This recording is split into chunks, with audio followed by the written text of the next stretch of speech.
Elle tremblait de froid, serrant le chiot contre elle, au milieu de la tempête, là où personne n'aurait dû les voir. Mais à cet instant, lorsque tout espoir semblait perdu, un soldat apparut sur la route. Ce qu'il fit ensuite changea leur destin à jamais. Abonnez-vous à la chaîne et écrivez dans les commentaires de quelle ville ou de quel pays vous regardez cette vidéo. Ethan Parker n'avait jamais imaginé que sa vie se résumerait un jour à fuir. Pas fuir un ennemi visible, ni une menace précise, mais quelque chose de plus diffus, de plus tenace. Le bruit constant du passé qui continuait à résonner en lui bien après la fin du service. Les années passées dans une unité spéciale de la marine l'avaient façonné de l'intérieur, lui apprenant à survivre, à anticiper, à agir sans hésitation.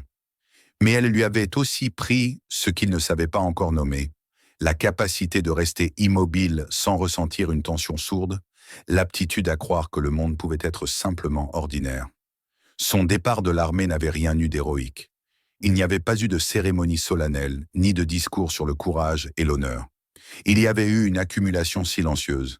Des nuits sans sommeil, des visages qui revenaient sans prévenir, des décisions prises trop vite et d'autres prises trop tard. Lorsqu'on lui avait annoncé que sa carrière touchait à sa fin, Ethan n'avait pas protesté. Une partie de lui savait que rester aurait fini par le briser définitivement. L'autre partie n'avait plus l'énergie de se battre pour une identité qui ne lui appartenait déjà plus. Il avait choisi le Nord presque par hasard, une petite ville perdue, là où l'hiver s'étirait comme une épreuve permanente et où personne ne posait trop de questions. Le froid avait toujours eu sur lui un effet apaisant. Il rendait tout plus simple, plus lent, comme si le monde acceptait enfin de se taire. Il loua une vieille maison à la lisière de la forêt, suffisamment éloignée pour ne pas être dérangé, suffisamment proche pour ne pas disparaître complètement. Les journées se ressemblaient. Il réparait des clôtures, aidait au dépôt, effectuait des tâches que personne d'autre ne voulait vraiment faire. Les gens le saluaient poliment, sans curiosité excessive. Cela lui convenait. La ville elle-même semblait façonnée par l'hiver. Les rues étaient larges, mais presque toujours désertes. Les façades ternes, les regards prudents. Ici, on avait appris à vivre sans intervenir, à détourner les yeux lorsque quelque chose semblait ne pas aller. Ce n'était pas de la cruauté, plutôt une habitude née de longues années à survivre dans un endroit où l'entraide pouvait parfois coûter cher. Ethan observait tout cela sans jugement. Il se reconnaissait dans cette distance, dans ce refus implicite de trop s'impliquer. Ce soir-là, rien ne laissait présager que sa routine serait brisée. La journée avait été ordinaire, presque monotone. Le ciel, cependant, avait changé brusquement en fin d'après-midi. Un vent plus vif s'était levé et les nuages s'étaient épaissis avec une rapidité inhabituelle. Lorsqu'Ethan quitta le dépôt pour rentrer chez lui, les premiers flocons commençaient déjà à tomber, lourds et serrés. En quelques minutes, la neige transforma la ville en une succession de silhouettes floues. Les lampadaires projetaient une lumière diffuse, comme si elle se dissolvait dans l'air. La tempête prit de l'ampleur sans avertissement. Les routes furent rapidement recouvertes et les rares voitures encore en circulation ralentirent avant de disparaître complètement. Ethan décida de prendre un chemin plus court, une ancienne route secondaire qui longeait la forêt. Il la connaissait bien, il l'avait empruntée des dizaines de fois. Pourtant, ce soir-là, elle semblait différente, plus étroite, plus menaçante. Le vent hurlait entre les arbres, et la neige s'accumulait si vite que les repères habituels s'effaçaient. C'est alors qu'il l'entendit. Au début, il crut que ce n'était qu'un jeu du vent, un bruit parmi tant d'autres. Puis le son revint, plus distinct, quelque chose entre un sanglot étouffé et un gémissement fragile. Ethan ralentit instinctivement. Une partie de lui disait de continuer, de ne pas s'arrêter par ce temps. Mais une autre, plus ancienne, plus profondément ancrée, l'obligea à couper le moteur et à écouter à nouveau. Le bruit venait de la route, un peu plus loin, presque imperceptible sous la tempête. Il sortit de la voiture, immédiatement assailli par le froid. Ses pas s'enfonçaient dans la neige fraîche tandis qu'il avançait, le cœur battant plus vite. Lorsqu'il distingua enfin la silhouette au bord de la route, il comprit que ce qu'il voyait n'était pas le fruit de son imagination. Une petite fille était assise là, recroquevillée contre le vent, serrant contre elle un chiot minuscule. Ses vêtements étaient trempés, ses cheveux collés à son visage. Elle ne pleurait presque plus. Son corps semblait avoir dépassé le stade de la panique pour entrer dans une torpeur dangereuse. Le chiot, à peine plus qu'un amas de poils glacés, respirait faiblement. Autour d'eux, quelques objets épars. Un bonnet d'enfant imbibé d'eau, un sac en plastique déchiré et un bout de papier froissé. Ethan s'agenouilla aussitôt. Il posa sa main sur l'épaule de l'enfant et la froideur de sa peau lui donna un frisson qui n'avait rien à voir avec la température. Les lèvres de la fillette étaient bleutées, ses doigts rigides. Elle leva les yeux vers lui sans réellement le voir. Lorsqu'il prit le papier, il distingua une adresse griffonnée à la hâte, l'encre à moitié effacée par l'humidité. Il n'y avait pas besoin d'être un expert pour comprendre que personne n'avait laissé un enfant ici par accident. À cet instant précis, quelque chose changea en lui. Il ne s'agissait plus d'aider, ni même de sauver. Il comprit qu'il venait de franchir une ligne invisible, celle qui séparait l'observateur de l'acteur. Sans perdre de temps, il enveloppa la fillette de son manteau, glissa le chiot sous sa veste pour lui transmettre un peu de chaleur, puis la porta jusqu'à la voiture. Ses gestes étaient précis, presque mécaniques, comme s'il répétait une procédure apprise depuis longtemps. La route jusqu'à la clinique la plus proche fut un combat contre la tempête. Les essuie-glaces peinaient à dégager le pare-brise, et la visibilité était presque nulle. À un moment, Ethan aperçut des phares dans le rétroviseur. Ils restèrent à distance, trop réguliers pour être rassurants, avant de disparaître soudainement dans la nuit. Cette vision laissa en lui une impression désagréable, mais il se força à rester concentré. À la clinique, le personnel réagit rapidement. La fillette fut prise en charge, enveloppée dans des couvertures chauffantes. Le chiot fut emmené dans une autre pièce où l'on tenta de stabiliser sa température. Ethan resta là, immobile, observant sans intervenir. On lui apprit que l'enfant s'appelait Lily Hart, qu'elle avait environ 9 ans et qu'elle n'avait aucun document sur elle. La police arriva peu après, remplit des formulaires, posa des questions mécaniques. Tout fut noté, classé, rangé dans des cases administratives. Ethan reconnut ce ton, cette façon de traiter une situation grave comme un simple dossier parmi d'autres. On lui assura que les services compétents s'occuperaient de tout, que la fillette serait placée temporairement, que l'enquête suivrait son cours. Il hocha la tête, mais une sensation familière s'installa dans sa poitrine. Il avait vu trop de fois ce genre de promesse rester lettre morte.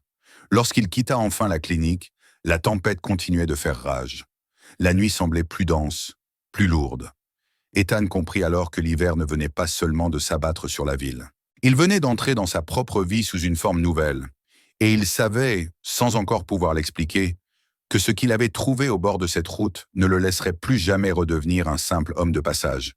Lorsqu'Ethan sortit de la clinique, la tempête continuait de mordre la nuit avec la même obstination, mais quelque chose avait changé en lui.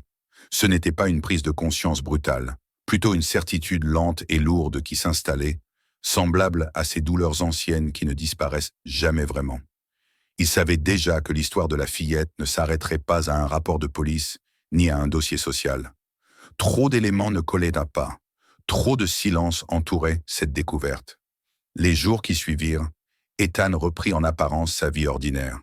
Il se rendit au dépôt, répara des clôtures, échangea quelques mots polis avec les habitants. Mais désormais, il observait tout avec une attention différente. Les regards, les conversations interrompues lorsqu'il approchait, la façon dont certains noms n'étaient jamais prononcés à voix haute. Il ne posait pas de questions directes. L'expérience lui avait appris que, dans certaines villes, les réponses venaient d'elles-mêmes à ceux qui savaient attendre. Il passa plusieurs fois à la clinique sous prétexte de s'enquérir de l'état de Lily. On lui confirma que son état s'améliorait lentement, mais qu'elle restait très silencieuse. Elle mangeait peu, parlait à peine, gardant presque toujours le chiot contre elle, comme s'il était la seule chose solide dans un monde devenu instable. Ethan remarqua aussi l'attitude prudente du personnel médical. Rien d'ouvertement hostile, mais une réserve manifeste, comme si chacun craignait d'en dire trop. Un détail attira particulièrement son attention. Lors d'une de ses visites, il aperçut sur le poignet de Lily des marques sombres, presque effacées, qui ne ressemblaient pas à des blessures dues au froid ou à une chute. Elles évoquaient de plutôt la pression brutale d'une main adulte. Lorsqu'il interrogea l'infirmière du regard, celle-ci détourna les yeux et répondit d'un ton neutre que l'enfant avait sans doute paniqué avant d'être retrouvé. Ethan n'insista pas, mais il sut à cet instant précis que l'on préférait ignorer certains détails. Le chiot, quant à lui, se remettait étonnamment vite. Son pelage, une fois nettoyé, révélait qu'il avait été bien entretenu. Son collier était presque neuf, ce qui contrastait violemment avec l'image d'un enfant abandonné dans la neige par manque de moyens. Ethan commença à comprendre que Lily ne venait pas d'un milieu misérable. Elle fuyait quelque chose ou quelqu'un. Il décida alors d'élargir son observation. Sans jamais évoquer directement la fillette, il posa des questions anodines aux personnes qu'il croisait. À la supérette, au garage, au dépôt. Personne ne semblait surpris qu'un enfant ait été retrouvé pendant la tempête. Mais personne non plus ne paraissait réellement concerné. Les réponses étaient vagues, souvent accompagnées d'un haussement d'épaule. Ici, on avait appris que certaines choses ne devaient pas être approfondies. C'est par un détour inattendu qu'il obtint sa première véritable confirmation. Une secrétaire d'école, qu'il connaissait vaguement pour avoir réparé une porte dans l'établissement quelques mois plus tôt, mentionna par hasard une photographie qu'elle avait vue l'année précédente. Une petite fille qui ressemblait beaucoup à Lily. Elle avait été inscrite dans une école d'un autre district, puis avait brusquement disparu des registres, officiellement à cause d'un déménagement. Ethan sentit alors que les pièces du puzzle commençaient à s'assembler. Peu après, un mécanicien du coin, un homme discret qui lui devait un service, accepta de lui montrer un enregistrement provenant d'une station-service située à la périphérie de la ville. La caméra fonctionnait sur batterie, indépendamment du réseau électrique. Sur la vidéo, on distinguait nettement un véhicule sombre, sans plaque avant, arrêté près d'une pompe. Un homme parlait nerveusement au téléphone, jetant des coups d'œil autour de lui. Puis, fugacement, Lily apparut à l'arrière-plan, tenant le chiot contre elle, visiblement paniquée. À partir de ce moment, la pression devint plus tangible. Une nuit, Ethan trouva devant sa maison une boîte vide de médicaments pour enfants, déposée bien en évidence. Le message était clair sans être explicite. Peu après, il découvrit que 2 pneus de sa voiture avaient été entaillés. Personne n'avait laissé de mots, mais il n'y avait plus de doute. On lui signifiait qu'il regardait là où il ne fallait pas. Il remarqua aussi un visage récurrent. Un homme qu'il croisait au magasin, parfois près du dépôt, toujours trop attentif, toujours prompt à détourner le regard. Ethan n'était pas paranoïaque. Il reconnaissait les signes d'une surveillance légère, destinée plus à intimider qu'à attaquer directement. C'est dans ce climat qu'il fit la connaissance de Jenna Cole. Elle n'était pas nouvelle en ville, mais elle occupait une place marginale au sein du commissariat. Jeune, déterminée, souvent cantonnée à des tâches secondaires. Leur première conversation fut banale, presque maladroite, mais Ethan perçut rapidement chez elle la même méfiance que la sienne. Peu à peu, sans jamais prononcer le nom de Lily, ils échangèrent leurs doutes. Jenna lui confia que certaines affaires disparaissaient trop vite, que certains dossiers étaient systématiquement classés sans suite. Elle évoqua finalement un nom, presque à voix basse. Kyle Mercer, un entrepreneur influent, à la tête d'un vaste projet immobilier près de la rivière. Officiellement, il apportait du travail et de l'argent à la région. Officieusement, son nom revenait chaque fois qu'une enquête se heurtait à un mur. Des terrains rachetés à bas prix, des autorisations délivrées trop rapidement, et des personnes qui quittèrent la ville sans laisser de traces après s'être opposées à ses intérêts. Ethan comprit alors que la ville n'était pas seulement silencieuse par habitude. Elle l'était par nécessité. Chacun savait où se trouvait la ligne à ne pas franchir. Et Lily, sans le vouloir, l'avait traversée. En quittant le commissariat ce soir-là, Ethan sentit le poids de cette vérité s'abattre sur lui. Il n'était plus question de simple compassion. Il était désormais pris dans un engrenage qui dépassait largement une nuit de tempête. Et il savait que la suite l'obligerait à aller bien plus loin qu'il ne l'avait jamais prévu. Après la conversation avec Jenna Cole, Ethan ne parvint plus à retrouver le semblant de calme qu'il avait aidé à tenir jusque-là. La certitude que la ville protégeait volontairement ses propres ombres s'était installée en lui avec une netteté douloureuse. Il n'était plus seulement question d'une enfant abandonnée au bord d'une route pendant une tempête. Il s'agissait désormais d'un système entier, soigneusement huilé, dans lequel chacun connaissait sa place et son silence. Lily, de son côté, reprenait lentement des forces. Son corps répondait enfin à la chaleur et aux soins, mais son esprit demeurait ailleurs, comme s'il restait figé dans un instant que personne ne pouvait voir. Elle parlait peu, choisissant chaque mot avec une prudence qui n'était pas celle d'une enfant de son âge. Lorsqu'elle parlait, c'était presque toujours pour demander où se trouvait le chiot. Ce n'est qu'après s'être assurée qu'il était près d'elle qu'elle semblait accepter de rester éveillée. Un après-midi, alors qu'Ethan lui rendait visite sous le regard discret du personnel, Lily murmura quelques phrases qui changèrent définitivement la nature de l'affaire. Ce n'était pas un récit construit, mais des fragments, des images isolées qui surgissaient sans ordre précis. Elle parla d'une pièce trop éclairée, d'une lumière blanche qui lui faisait mal aux yeux. Elle évoqua des voix d'adultes, tendues, en colère, puis un bruit métallique, sec, tombant sur le sol. Elle se souvint de la peur, non pas celle du froid, mais celle d'avoir compris qu'elle ne devait pas être là. Ces mots, prononcés d'une voix presque absente, suffirent à convaincre Ethan que la vérité se trouvait ailleurs, enfouie volontairement. Il repensa immédiatement à l'adresse griffonnée sur le bout de papier retrouvé près de Lily. Jusqu'ici, il n'y avait vu qu'une indication vague, peut-être destinée à détourner l'attention. Désormais, il comprenait que cette adresse était probablement une tentative désespérée de laisser une trace. Il s'y rendit le lendemain, seul. Le quartier se situait près de la rivière, dans une zone que la plupart des habitants évitaient depuis des années. Les maisons abandonnées y étaient de nombreuses, leurs fenêtres murées ou brisées, leurs jardins envahis par les mauvaises herbes gelées. L'endroit dégageait une atmosphère de renoncement, comme si le temps lui-même avait décidé de s'y arrêter. La maison indiquée sur le papier se distinguait à peine des autres. Une bâtisse ancienne, à moitié dissimulée par la neige, dont la porte arrière pendait sur ses gonds. Ethan entra prudemment. L'air à l'intérieur était froid et humide, chargé d'une odeur de poussière et de bois pourri. Il inspecta chaque pièce avec méthode, jusqu'à ce qu'un détail attire son attention. Une trappe dissimulée sous un tapis usé. Sous la maison, il découvrit un petit espace étroit, à peine éclairé par la lampe qu'il tenait. Là, dissimulé derrière une poutre, se trouvait un coffret métallique. À l'intérieur, il y avait une clé USB soigneusement enveloppée dans un sac étanche, ainsi qu'un dessin d'enfant plié plusieurs fois. Le dessin représentait une femme, une fillette et un petit chien, maladroitement tracé mais immédiatement reconnaissable. Au dos, un prénom était écrit d'une main adulte. Emma. Ethan n'eut pas besoin de plus pour comprendre. Emma Hart, la mère de Lily, avait tenté de protéger sa fille en laissant derrière elle ce qu'elle pouvait. Ce n'était pas un simple souvenir. C'était un message, une preuve, peut-être la seule qui subsistait.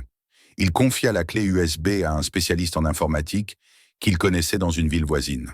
L'homme accepta de l'aider, à condition de rester discret. Ce qu'ils découvrirent dépassa tout ce qu'Ethan avait imaginé. Les fichiers contenaient des fragments de vidéos et d'enregistrements sonores. On y entendait des discussions portant sur des transactions financières, des autorisations falsifiées, des menaces à peine voilées. Des visages apparaissaient parfois, brièvement, mais suffisamment longtemps pour être reconnus par ceux qui savaient quoi regarder. Emma Hart apparaissait également à l'écran. Elle parlait avec une urgence contenue, évoquant des preuves qu'elle tentait de transmettre à un journaliste et à la police. Elle savait qu'elle était surveillée. Elle expliquait que sa fille était sa seule garantie, la seule raison pour laquelle elle n'avait pas encore été réduite au silence. La vidéo s'interrompait brusquement, laissant derrière elle un vide oppressant. À partir de ce moment, tout s'accéléra. Ethan tenta, avec l'aide de Jenna, de transmettre officiellement les informations. Mais la réaction fut immédiate et violente. Jenna fut écartée de l'enquête sous prétexte de vérification interne. La clé USB disparut mystérieusement du bureau où elle avait été déposée. Les services sociaux annoncèrent qu'une famille d'accueil avait été trouvée pour Lily et que le transfert aurait lieu dès le lendemain. Cette nuit-là, des inconnus tentèrent de pénétrer dans la maison d'Ethan. Il n'y avait plus de place pour le doute. Il comprit que rester immobile signifiait perdre définitivement Lily, et probablement bien plus encore. Il quitta la maison avant l'aube, emmenant la fillette et le chiot vers un ancien refuge de chasse situé au cœur de la forêt, un endroit que lui avait montré autrefois un vieux garde forestier. Dans ce lieu isolé, coupé du monde, Ethan retrouva une partie de lui-même qu'il croyait disparue. Il établit des règles, sécurisa les accès, observa les alentours avec une vigilance constante. Il ne s'agissait plus seulement de se cacher, mais de préparer la suite. Car il savait désormais que la vérité, une fois révélée, provoquerait une réaction brutale. Et il savait aussi que Lily, malgré elle, se trouvait au centre de tout. Le refuge de chasse n'était pas fait pour durer. Ethan le savait dès la première nuit passée entre ces murs de bois sombre. Alors que le vent s'engouffrait dans les fissures et que le silence de la forêt pesait plus lourd que le bruit de la ville. Cet endroit n'était qu'un répit, une pause fragile dans une traque qui ne tarderait pas à reprendre. Mais il offrait ce dont ils avaient besoin à cet instant précis. Du temps. Lily dormait mal. Elle se réveillait souvent en sursaut, agrippant le chiot comme si le simple fait de le lâcher pouvait faire disparaître le monde autour d'elle. Elle parlait encore moins qu'à la clinique, enfermée dans une prudence nouvelle, plus profonde. Ethan comprenait que ce silence n'était pas une absence, mais une protection. Elle avait appris trop tôt que les mots pouvaient trahir. C'est durant ces nuits-là qu'Ethan prit sa décision. Se cacher indéfiniment n'était pas une solution. Chaque jour passé dans l'ombre augmentait le risque que ceux qui les cherchaient prennent des mesures plus radicales. Il fallait sortir la vérité au grand jour, et il fallait le faire d'une manière qui ne permettrait plus de l'étouffer. Il travailla méthodiquement, comme il l'avait appris autrefois. Il recréa les fichiers disparus à partir des copies qu'il avait pris soin de conserver avant même de tenter une démarche officielle. Il utilisa des canaux différents, indépendants les uns des autres. Rien ne devait dépendre d'un seul point de défaillance. Les informations furent envoyées à un bureau du procureur de l'État, à une rédaction connue pour son indépendance et à un service de contrôle interne extérieur à la ville. Jenna Cole, malgré sa mise à l'écart, réussit à confirmer la réception des documents par un canal sécurisé. Elle savait que ce geste scellait probablement son avenir professionnel, mais elle ne recula pas. La réaction ne se fit pas attendre. Des mouvements inhabituels furent signalés près du chantier de la rivière, là où le projet immobilier de Kyle Mercer avançait malgré l'hiver. Ethan comprit que la confrontation aurait lieu là-bas, sur ce terrain qui symbolisait tout ce que la ville avait accepté sans poser de questions. Il quitta le refuge à l'aube, laissant Lily dans un endroit sûr, sous la surveillance discrète du vieux garde forestier qui connaissait ces bois mieux que quiconque. Ethan savait qu'il ne devait pas l'emmener avec lui. Cette fois, il fallait agir seul. Sur le site, la neige recouvrait encore les structures inachevées, donnant à l'endroit une apparence figée, presque irréelle. Pourtant, sous cette immobilité apparente, la tension était palpable. Ethan se déplaça avec prudence, utilisant le terrain à son avantage. Lorsque les hommes de Mercer tentèrent de l'intercepter, il ne chercha pas l'affrontement direct. Il les força à se dévoiler, à commettre des erreurs, à rester sur place suffisamment longtemps. Les véhicules officiels arrivèrent alors, leurs gyrophares tranchant brutalement avec la blancheur du paysage. Cette fois, il ne s'agissait pas de la police locale. Les ordres venaient d'ailleurs. Mercer fut arrêté sans discours ni éclat, son assurance habituelle se fissurant enfin. Les dossiers ressortirent, les signatures furent comparées, et ce qui avait été caché pendant des années commença à apparaître au grand jour. La ville fut secouée. Certains prétendirent ne rien savoir, d'autres se turent définitivement. Les enquêtes s'étendirent bien au-delà du chantier, révélant des incendies maquillés, des disparitions classées trop vite, des accords conclus dans l'ombre. Pour la première fois depuis longtemps, le silence ne protégeait plus personne. Mais la vérité eut un prix. Quelques semaines plus tard, la confirmation arriva. Emma Hart n'était pas simplement portée disparue. Elle était morte, éliminée alors qu'elle tentait de faire parvenir ses preuves. Lorsque Lily apprit la nouvelle, elle ne pleura pas immédiatement. Elle resta immobile, le regard vide, puis se replia davantage encore sur le chiot, qu'elle commença à appeler Scout, comme s'il était chargé de surveiller un monde devenu définitivement dangereux. Ethan assista à cette douleur sans chercher à la réparer par des mots. Il savait que certaines blessures ne pouvaient être apaisées que par la constance. Il entama les démarches pour obtenir la garde de Lily, affrontant une nouvelle fois l'administration, les enquêtes, les doutes exprimés à voix basse. Rien ne fut simple, mais cette fois, la lumière publique rendait les manœuvres discrètes plus difficiles. Le printemps arriva lentement.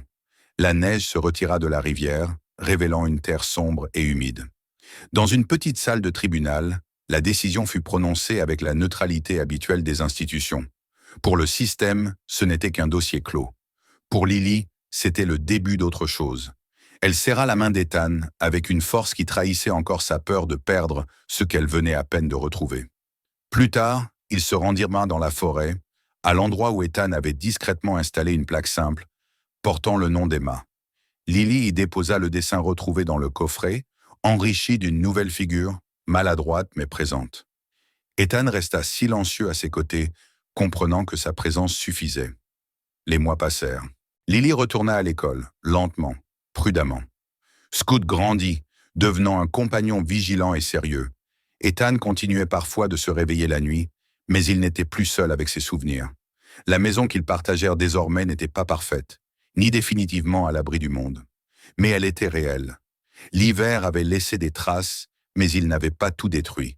Et dans ce lieu façonné par un choix fait au cœur d'une tempête, un enfant réapprenait à faire confiance et un homme à rester. Abonnez-vous à la chaîne pour ne pas manquer la suite de cette histoire et d'autres récits poignants qui touchent profondément. Regardez les vidéos suivantes et précédentes. Encore plus de rebondissements inattendus et d'émotions vous attendent.